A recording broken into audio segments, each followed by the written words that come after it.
Good day, everybody. Thank you for tuning in to Welfare Today. My ambulance has not been driven in quite some time. The thing has been sat up for, well, I've started it off and on for approximately for the past probably year. It's been sitting there. I'd go out there and crank it up and run it for a little bit, put it through the gears back and forward a little bit. But I'm so busy with everything and everything. Trust me, this is a hectic life that we live over here in the fix-it team land. We'll call it that right there. Well, anyways, I want to get this thing out and use it because I got to pull a big trailer and it needs to be run. It's a great van. I bought this thing. I'm like the third owner of this ambulance. It's an old van ambulance. Let me flip the totally not phone camera around. I'm going to show you what we're working with. There she is, or it, they, them, whatever. 83 model, E350. Got a 460 HO in it. And I went to start it today.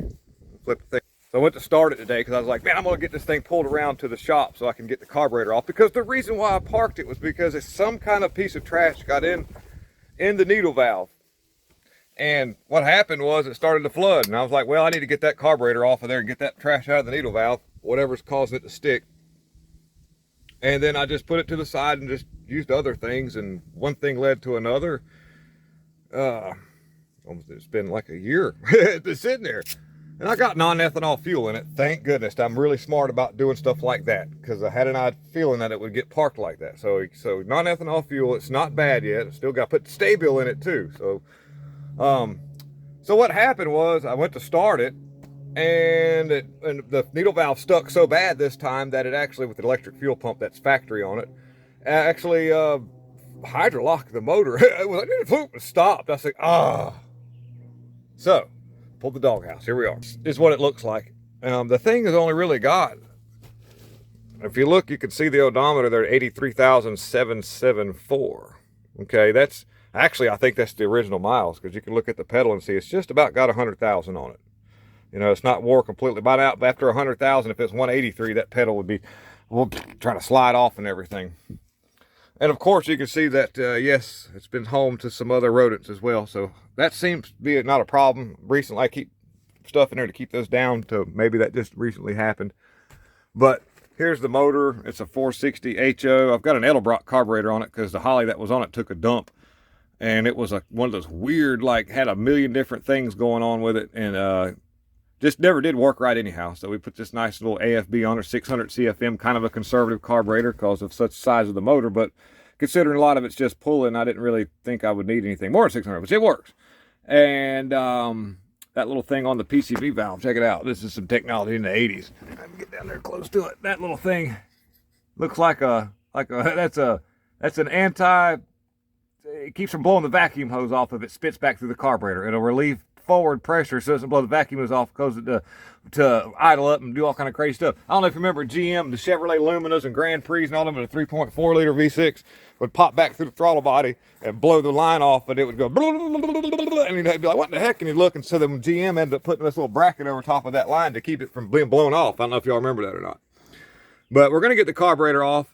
Since it's done hydrolocked, I say done as in it already has hydrolocked, and I've got the plugs out of it, and I spun the motor over, and of course I disconnected the coil. Before you do something like that, you always want to go and disconnect your coil at that right there, because any spark coming off of those wires when you're blowing fuel out of a cylinder could ignite one heck of a mess, and you don't want that to happen. So for safety purposes, we did that. And we'll get hopefully not too much mated in the oil, because that's the first time it's done that. So the oil maybe be all right. We're going to find out.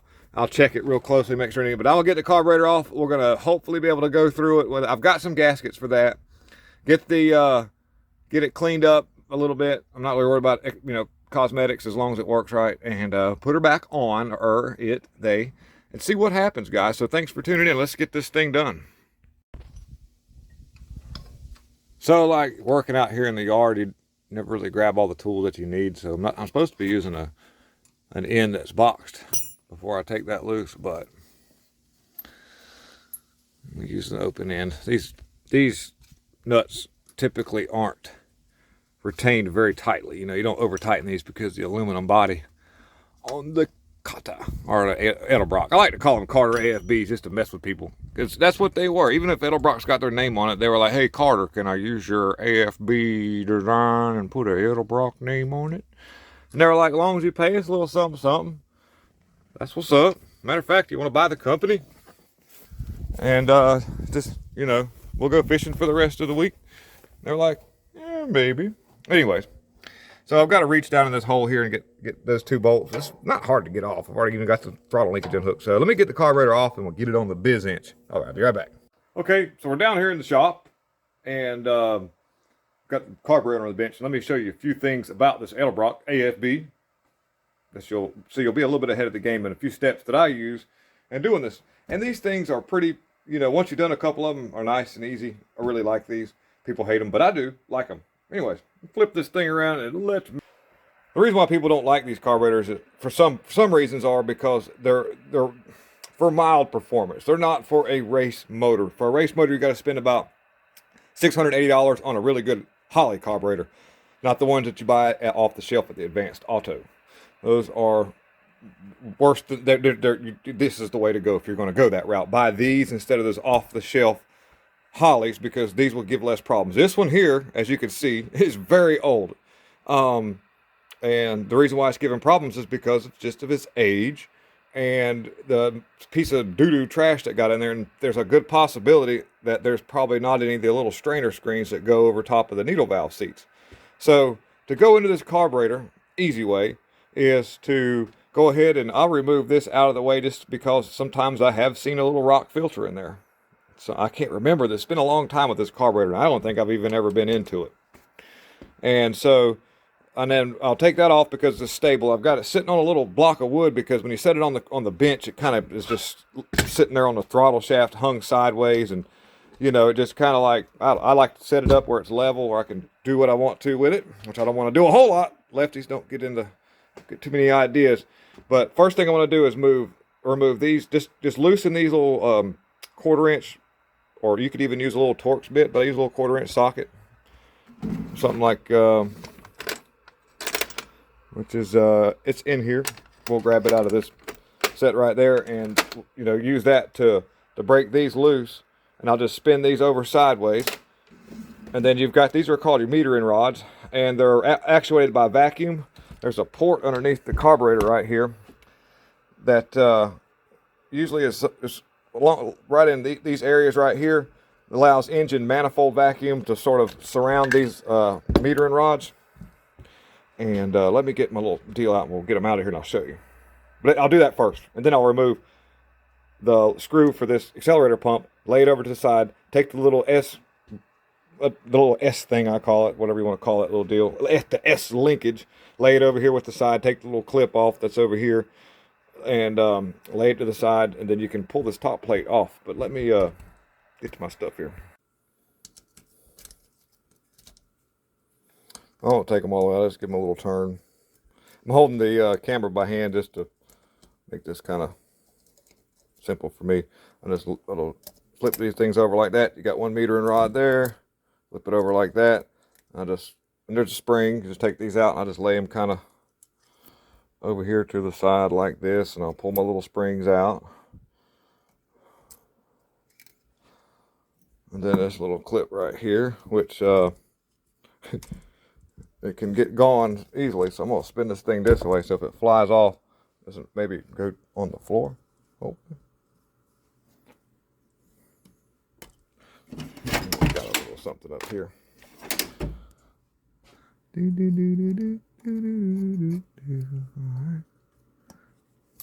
Get that out of there. There it goes. Okay, got that. We'll just let that be over here like that. Matter of fact, yeah, look, it's stuck to my magnet right here, which is okay with me. I don't want my spring stuck to it. I don't want my spring to get magnetized. But we'll lay that little clip on my little, I found this pretty cool permanent magnet. Really neat little device. Nice to have for laying stuff on. And then we'll move this linkage down, like that right there. And then it'll be flathead screwdriver action. We'll pull that little deal off right there.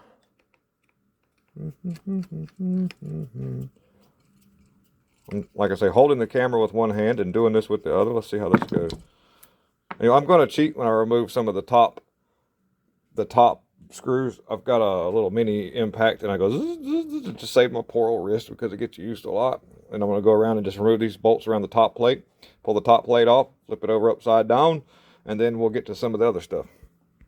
And oh yeah, one other thing, this lever right here, there's another little thing you can take off, little clip thing, and take that off and lay over to the side. Then work that area. And I'll get the mixture screws out.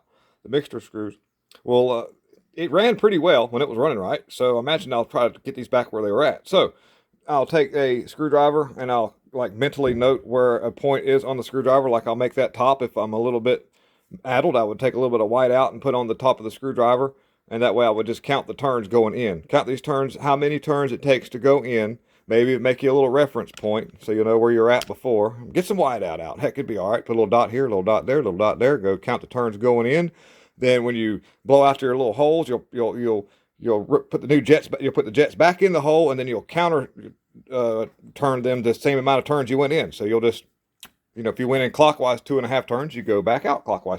Now, going in with it, you don't want it, when you feel it stop, that's where it's at. Don't force it, because it's just a little bitty tapered hole. So you'll end up opening the hole up and changing everything. So don't do that. Just go when you feel it stop, because it's got a little resistance because of a spring, but you got to have the springs on there as well, because it keeps the screw or your jet pulled back against the threads, which helps to keep from a vacuum leak appearing around where your jet's been screwed in, because there's vacuum for your idle mixture right there. And so if you take the spring off, then the screw can turn easier, or the jet, and you won't have any back pressure against your threads kind of helping to seal things off. Just a little FYI. So just feel it to stop, and then you back it back out the same amount of turns that it went in. Okay, this little FYI. All right, here we go. Okay, so a little rundown of what we've got here so far. We've got our floats, and I'm going to go ahead and pull these out and look and listen for any gas to be inside of them. That's a big deal, especially with a brass float. Now, a synthetic float will go bad as well, but you can't hear the gas in it. You can shake it around and you won't hear anything because it soaks it up. A monolithic float that's made out of a synthetic material will work fine when you first take it out. Oh, listen. Hear that? There's our problem. That is our problem. We've got some bad floats. Now, do I have parts for these? Look, 2 bad floats. Man. Wow. Okay. Well, all right. So we know a little bit about what's going on with this thing. Y'all heard that, didn't you? Okay. I mean, just shake it. Now, we're going to fix this. It's not a problem. The needle valves right here. What happens is, in a normal circumstance, when these do not have fuel in them, the gas will make these things float up and close these off so that you keep a metered amount of fuel in your fuel bowl on each side of the carburetor. You have a part at the back of the carburetor that sort of equalizes the fuel across, and typically you would want the fuel level to just come barely right up to the edge of that right there. You don't really, you don't want the fuel level above much of that, because if you put too much fuel in the bowls, then your jets don't actually work quite like they're supposed to, because technically there's more weight sitting on it, so less atmospheric pressure change is needed to create the flow for the fuel to come in. In other words, whenever you pull a vacuum in this area right here, it allows for an outside air pressure to push the fuel down and kind of ease its way out of the air horn atomizer jets right here. And so the deal is, when you got an accelerator pump here, this little job is a very handy and very, very, very well needed job. When you throttle into something and you open your throttle up, immediately you have a difference in, like, the motor hasn't gotten up to speed yet. And so what happens in that situation is there's not much air flowing by your horns right here, your air horns, because the motor's just kind of off of idle. And if you let some fuel go in the hole or help it get fuel in that hole, the motor can accelerate better. It can, quote unquote, take the gas better, in other words, if you want to call it that. So your accelerator pump is pushed down. I don't know if there's enough gas in it to make that work. Let's see. Oh, I got it all dumped out. But anyhow, normally it would squirt out of these 2 little nozzles, and the motor would suck that fuel in. It'd get it jumped up to speed, and then next thing you know, you're making RPMs, and then you would rely on these little jets right here or your air horns to let most of the fuel out. Now, you have methods behind this of different, It's this one here relies a little differently on jetting and stuff to create throttle response, but under heavy loads and low RPM heavy throttle ends, you're only going to have so much accelerator pump. So what you're going to rely on then is the bellowing, the pressure changes as the valves open and close and the pistons are sucking air in, and it stops for a second till the next cylinder goes to the next thing because you're at that low of an RPM, where you would hear the moan of the engine, I guess you would call it. Well, that's the difference in air pressure in the intake, or vacuum. That's the difference in vacuum in the intake. And that fluctuation can be definitely taken advantage of by a thing called a power valve, which these do not have, but Holleys and Motorcrafts and a lot of other carburetors have a power valve that is reflective of the fluctuation in the intake manifold vacuum. And what that does is it kind of bypasses the need for the air to go by the horns in time to get all this stuff to come out. It just kind of pumps some fuel up through there and lets it kind of dabble in. That's why you'll actually see that little power valve set on the very back side part, or the underneath part of your jets, where it goes to your little rods that go up, if you've ever been into Holleys or Motorcraft carburetors. But anyhow, on the back of this thing, you've got your secondaries. Your secondaries don't ever come in until you get a little past half throttle. And then what this little weighted plate right here does is allow for the engine not to fall on its face when you do that from a dead start. Because if you did, what would happen is you would have complete loss of manifold vacuum, not enough accelerator pump, lean the motor out, it'd cut off. And also it helps to set fuel mixture under RPM. You can open these Venturis up, or your butterflies up, and all the way even on the bottom, and this plate right here is going to restrict airflow and keep it around a certain part of the carburetor, which, if you'll notice, there's two little deals right here. You see that? Right there and right there, which is a part of this air horn, which is a fluctuation.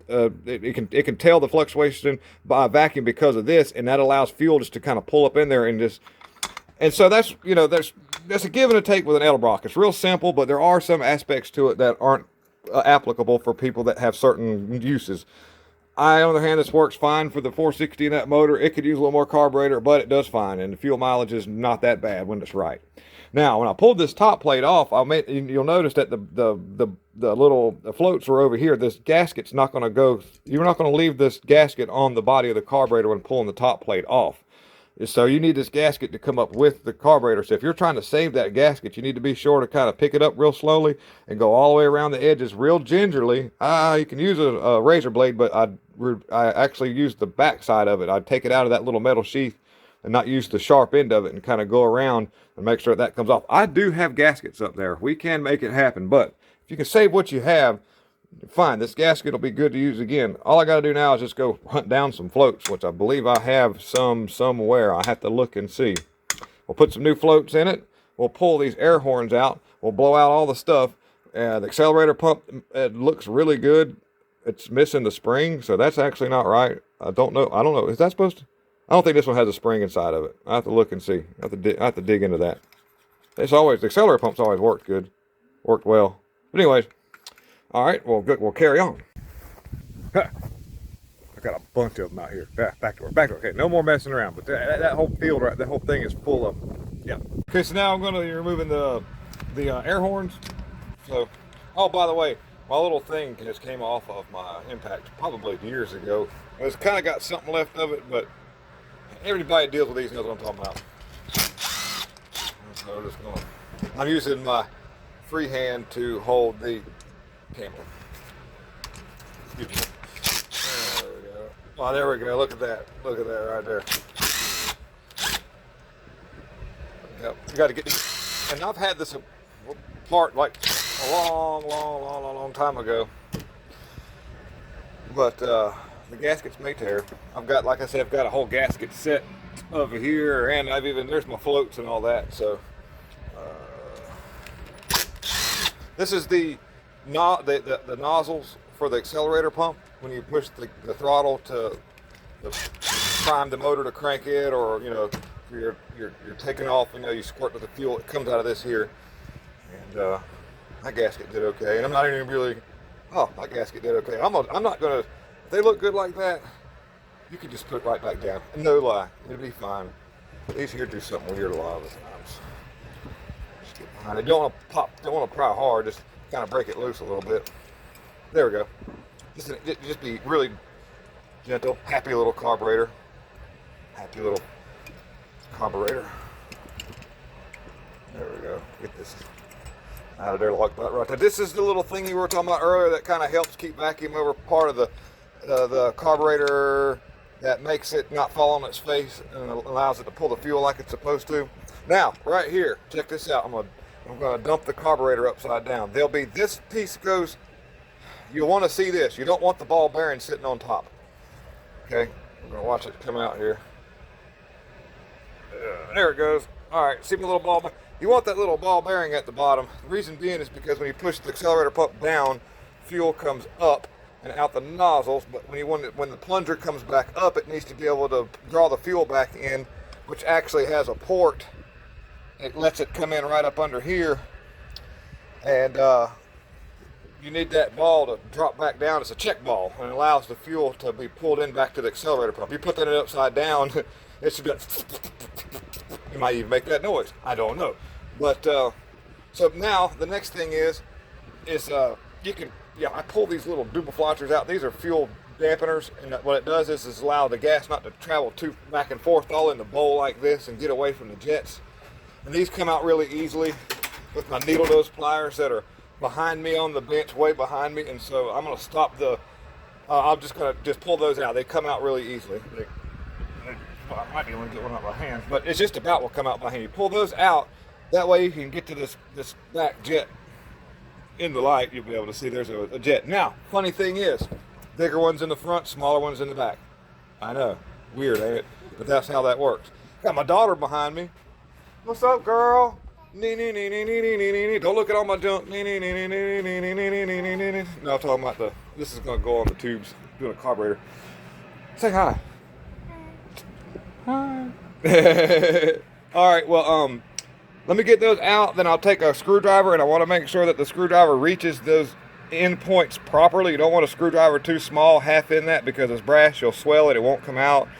If it doesn't come out, it's not the end of the world. You can still blow through it, but sometimes they get seized up. We'll do that, get those out, then we're going to take brake cleaner, blow in the holes, blow through these holes here. I use this cable that I rob out of old brake cables and stuff off ATVs and bicycles. You can unthread that, and it's really, really super stiff.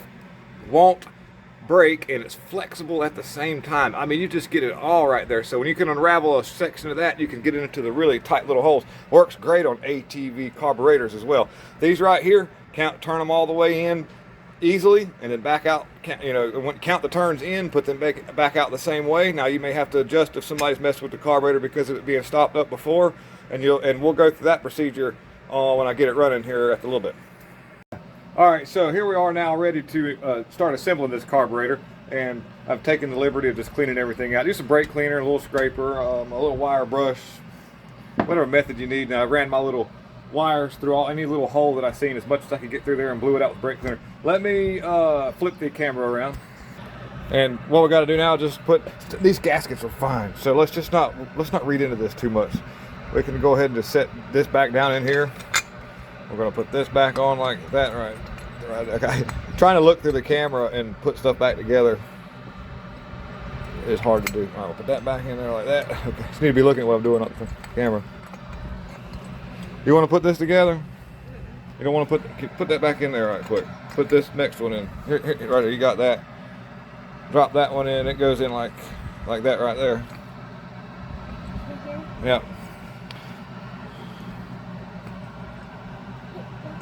She didn't take it apart, so she's having to figure it out. All right, take that next one and set it in there.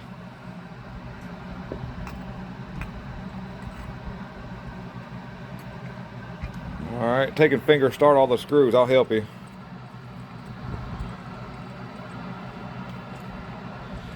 We'll get them started by hand, that way we know we won't strip them out.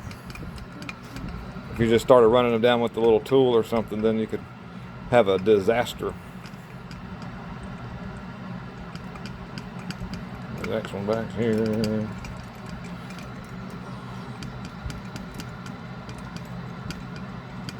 I'll show my age. Tag team back again. Party on, party up. Let's begin. She's like, I don't even know what that is. All right, now I'm gonna set my little setting like on the easiest go. And oh wait, well let's go ahead and put the accelerator pump ball back in. We'll put the ball back in first, as soon as I get my fingers on it. Doink. And then we got a little little weight. I call it the weight because it kind of provides the ability for the ball to have a better seal. Gasket looks great. I blew it out with brake cleaner. It looks good. I'll set that on there. I have the gaskets if I need it, but I'm only going to use what I need out of it, which was the accelerator pump. I need the accelerator pump out of that box, and the 2 floats. I had to get them separately. You have to order those separate. So we're just going to ease this thing down, just like that. I'm going to use a ratchet and put them in the rest of the way. So we're just going to repeat that process, and then I'll be right back. Okay, so now what I'm going to do is I'm ready. I've got all these down. We're ready to roll with the top plate and we're going to replace the valve seats because the old ones did not have the strainies on them. Somebody may have took these out. I would never take these out, but I got this carburetor with a bunch of stuff and put it on years ago and whatever.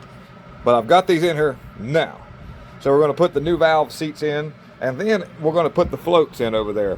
And it's really, really, really simple to set the height of these floats. It's not the end of the world, so don't panic. I'll be right back. Okay, this next item up for bid right here is this little strainy that goes in here. That's why I bought this neat kit, because it has all that already in it, so it makes life wonderful. That little strainy is going to go in there and kind of tuck in there a little bit. Then when you put your Dumaflotcher right here, your nipple, when you put your nipple back in there, it'll hold that strainy in place. Matter of fact, I'll probably just wait till I get the floats on there and just get the carburetor top back on. But that's how that goes in. So yeah, that's a little bit about that. Oh, right, a magnet thing handy. All right, I'll be right back. Okay, so now we have the floats. Look at this thing here. Look at it. All right, so now notice the little tab right here where this finger, that little tab is how far the float's going to drop down. And you don't want the float dropping down so far that it sits down into the thing, because it does weird stuff or like that. So so there's several ways to set the height, and I'm gonna get my daughter to help me. She's gonna video while I set the height on this. But here, hold my camera on. I watched this for you. Oh, you did? Okay, keep us focused on this point right here. Okay. All right. So we're going to go ahead and put the float on. We've got to drop our pin that goes in as soon as I can. There we go. The trick to this is holding your mouth in the correct position. I just want to go ahead and let you know that. All right, now we got that one in. Then we're going to get the other float. We're going to go ahead and install it and put it on. Then we'll just see what it looks like right out of the showroom floor. What kind of. All right. There it goes. Okay. So I typically want to tip the carburetor a certain direction so that I don't drop my pins out. So we're going to let it drop like this. If I hold it the other way, my pins will fall out and that'll look stupid. Oh wow, look at that. Not any movement there, you see. You see? So what I'm going to do is I'm going to use pliers right here at the back and let this kind of drop down. I don't want to grab the float way out here. Do not grab the float out here and do that. What you will do is break the solder loose right there. So that's a big no-no. So when setting this float, always use a pair of needle nose pliers. And it's so easy to get this back out. I know I need to drop this down.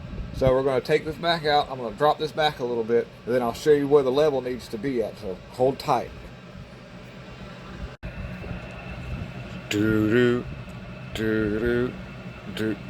Okay, so I have the pliers, and I'm just going to hold this right here. So I'm not holding that. I just bend that down a little bit, which I have got. I bring it down some. It doesn't take a lot. A little goes a long way.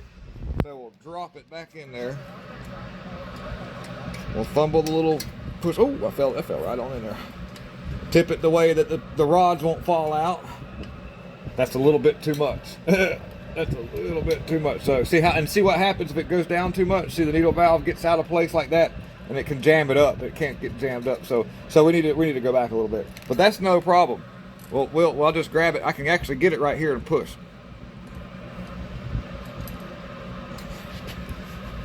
And I'm looking all over here because it's just easy for me to do this. That's actually pretty acceptable. We're going to run that. Let's see how that looks. Tap this a little bit so the needle valve. There we go. Look at that. See that right there? Now that looks really good. Now the float level is a little bit too high. That's too high right there. You see how it's angled up? So we're gonna do this one more time. We're gonna take this thing back out. I'm gonna use pliers, and I'm not gonna grab this, but I'm gonna bend it just a little bit right here at this point. Then this float, you want the float to look just like this. That is what you want. You can see that right there. Just kind of just level across the top. So that's the goal we're gonna shoot for. All right, so if you can see what I got going on right here, you can see that I'm just gonna take, I remember the float was sitting up way too high like this, you remember? So we need this thing to drop, to simulate drop down a little bit. We're gonna go, just give it a little crinkle, easy crinkle. And then we're gonna see how that looks. Drop it back in. I could have went too much, but that's okay. I'm just gonna look, see what I'm just kind of guesstimating. I'm doing this to show you how to do it, but it's a little easier while it's on the, oh yeah, we gotta go a little bit. Oh, I got it on upside down. Okay, here we go. I'm like, ooh, that's the wrong way. That looks pretty good. Look at that right there. See how level that is right across the top? We'll flip this around. See that? That's what you want right there. Okay, I'll do the other one like that, and then we're gonna put the top plate on. Thank you very much. All right. All right, so what I've done here is I've put a little bit of fuel in the fuel bowl. And I gotta take the accelerator pump and just give her a little squirty squirt. Let's see if we get some, oh, look at that. You see that? See that? Working. Okay, we got a good accelerator. I've already went ahead and put my new umbrella seal on there. So we'll drop that down in there like that right there. And then we'll put the top plate on, screw everything down. And then it won't be long, we'll stick this thing back. Gotta put my jets back in. I'll be right back. So reference point, top tip of the screwdriver, we're gonna go 1, 2, and then we'll give her a half. And this one here, that's where it stopped at.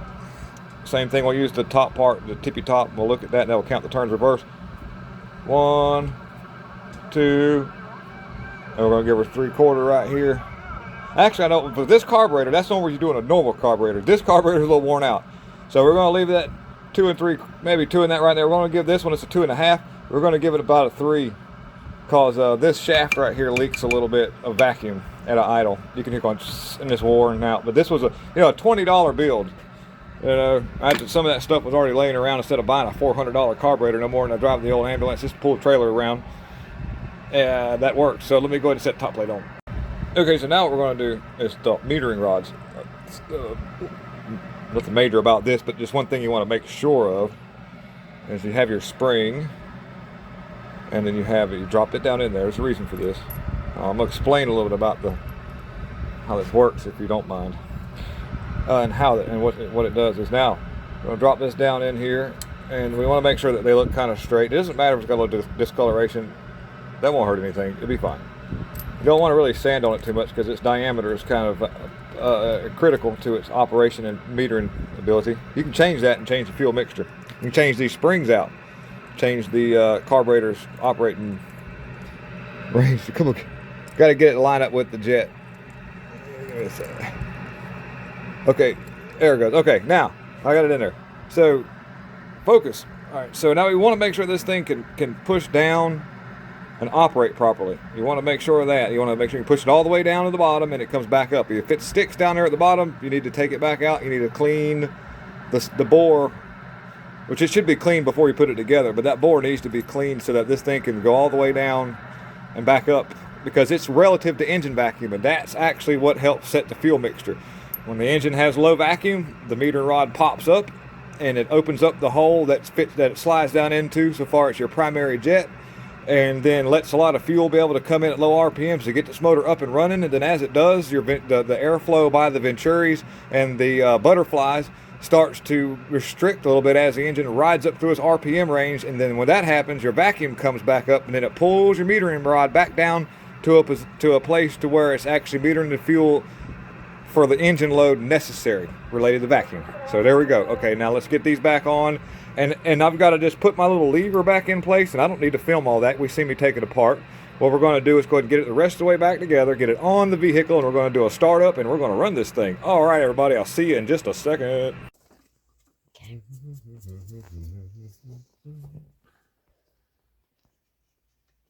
Let's stick this thing back together. Stick this thing back together. Stick this thing back together. Stick this thing back together. All right. Oh.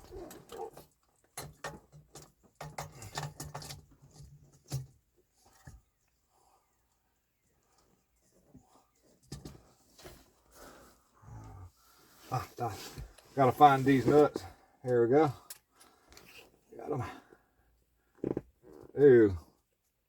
What was that? Is that you or the chair?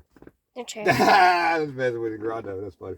Just going on the internet. Don't do that on my. All right, let's see here. We'll go. Okay. So this is the moment of truth, and we are all about truth. See how this thing does on a cold start. Now that we've got this thing all back together, we're going to flip her on and see what happens. And now they flip the camera. All right, get a shot of the carburetor. See how much fire comes flying out the top of it.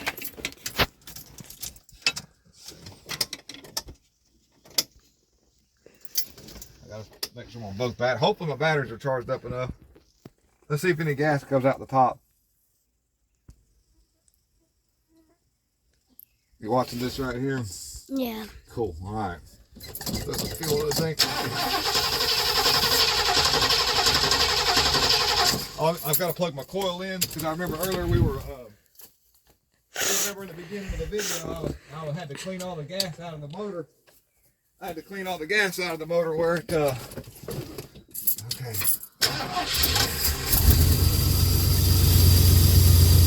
Got a little manifold. Oh yeah, that's a good cold start. Yeah. Woo woo woo.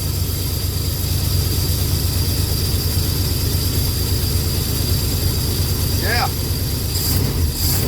Got a little manifold leak over there, but that's okay.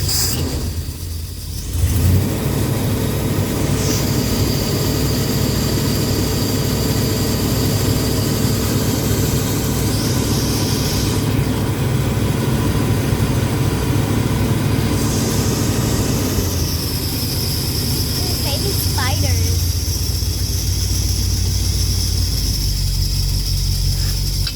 All right.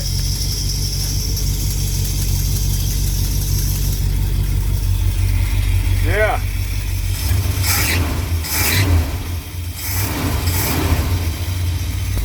All right. Now, you got to remember, I dumped a bunch of oil in this motor, so it's got to burn off the oil that I dumped in there from where the gas got on top of those rings and everything. So to save the motor, I poured oil in there. So now we're just getting rid of some of that. And we really thank you guys for tuning in this carburetor build. And we'll fix this team. So this is the moment of truth, and we are all about truth. See how this thing does on a cold start. Now that we've got this thing all back together, we're going to flip her on and see what happens. And now they flip the camera. All right, get a shot of the carburetor. See how much fire comes flying out the top of it.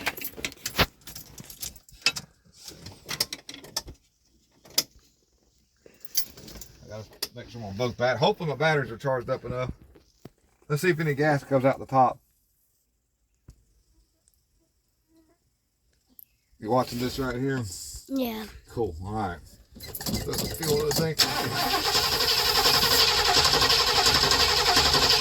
I've got to plug my coil in because I remember earlier we were. Remember in the beginning of the video, I had to clean all the gas out of the motor. I had to clean all the gas out of the motor where it. Okay.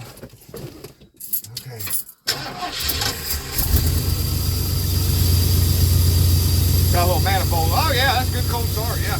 Woo woo woo.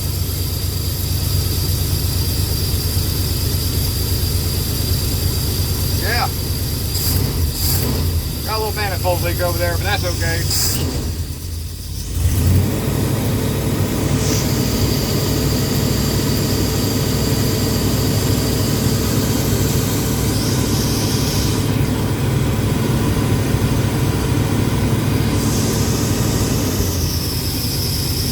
Baby spiders.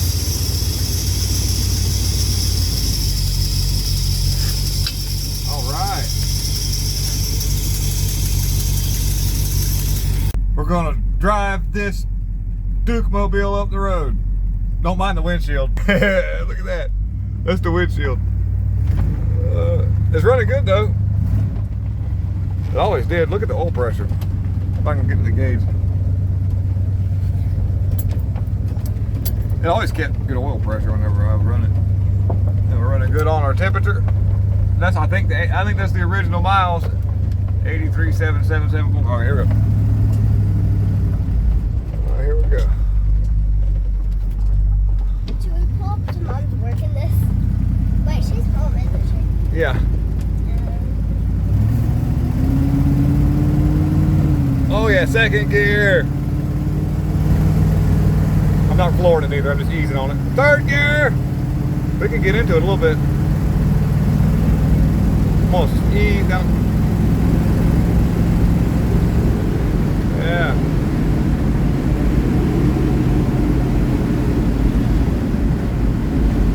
All right. Windshield's really dirty.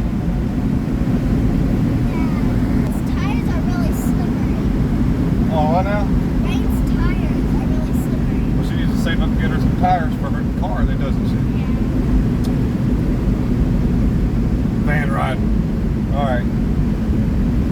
Got Roxanne riding with us too. Oh yeah, we got some brakes still. That's a good thing. Yeah.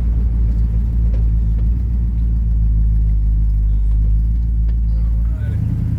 Ease this thing around. Run her up to the RPMs again.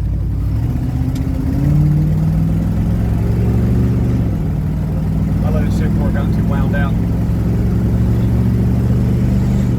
Let the pedal squeal a little bit when she starts turning it. Yeah. Oh, get into that steer. She's a hoss.